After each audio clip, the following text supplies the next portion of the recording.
online.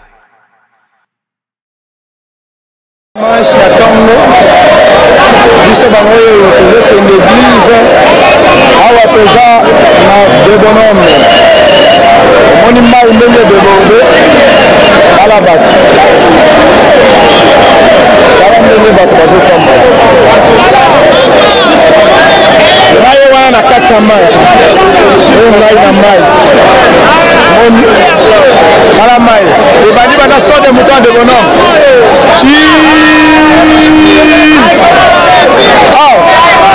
On apprend. On est tous on apprend. À la maille.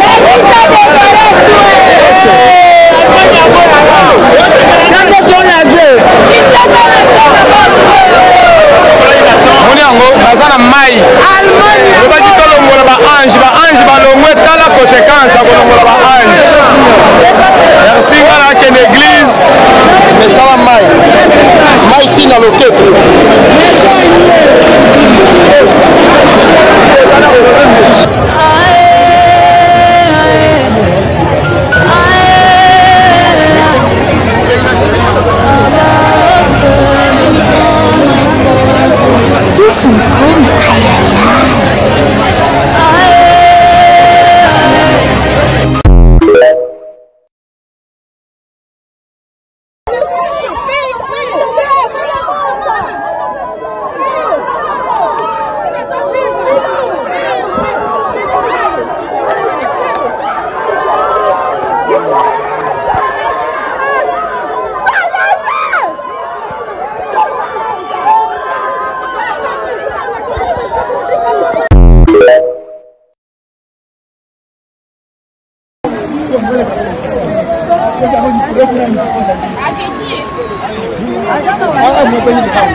Nous sommes en confusion ici, on ne sait pas comment est-ce que nous allons vivre ici. Donc nous sommes dans l'eau, tout est coulé, les choses, les habits, tout. Et voilà maintenant, ici nous sommes dans la parcelle. Et ici, là-bas que vous voyez, c'est notre avenir. L'avenir est devenu une rivière. On ne sait pas quel miracle que nous allons faire ici pour s'en sortir. Il n'y a pas moyen de sortir. Ici, nous sommes en haut. Par preuve, vous voyez, les voisins sont là. Tout le monde. Nous-mêmes, il n'y a pas moyen. Tout le monde, regardez. C'est vraiment dangereux ici. On ne sait pas qu'est-ce qu'on va faire.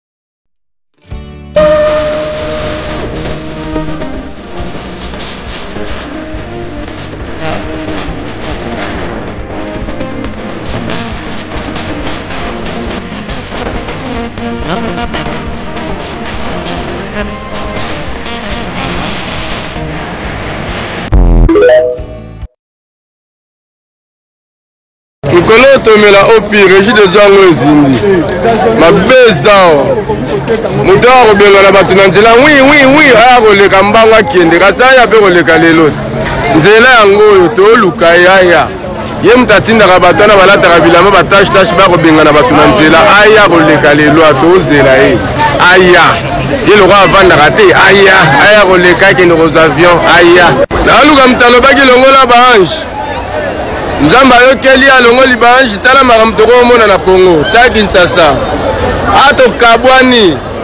tokabwani biso batanzili koto totikani aéroport na biso bino pe bokende kuna bo créer aéroport na bino ke voyager na aéroport ndolo awa boya te omoni kote tokabwani totie mundelu na katikati bokende ko voyager kuna bino nde tembe bomona koto nde komia mai nde likolo ya mai koto awa nde mai événement qui ça la belle Mindela Songi Mindela Songi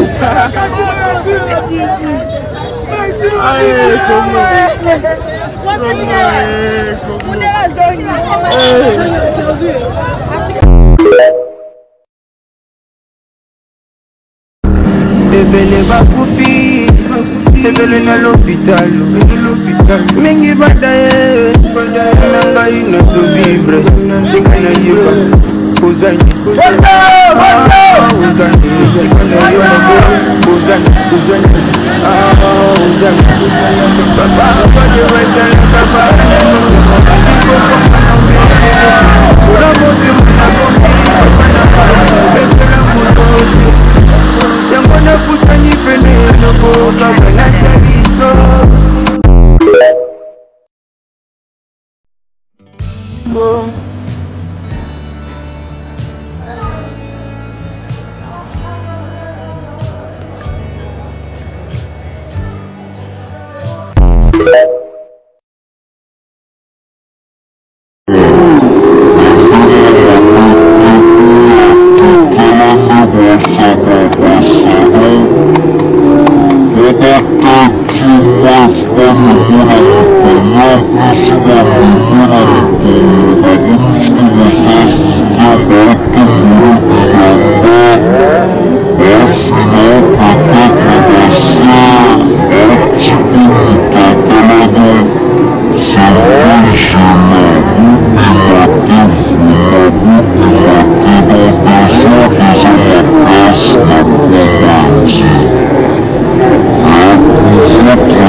Congo TV online.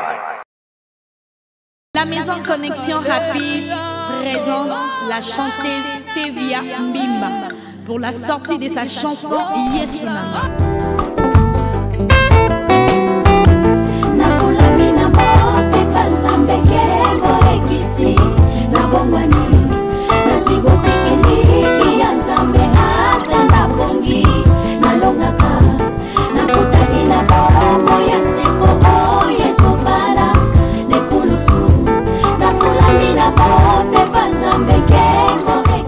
Qui va bientôt apparaître sur toutes les plateformes.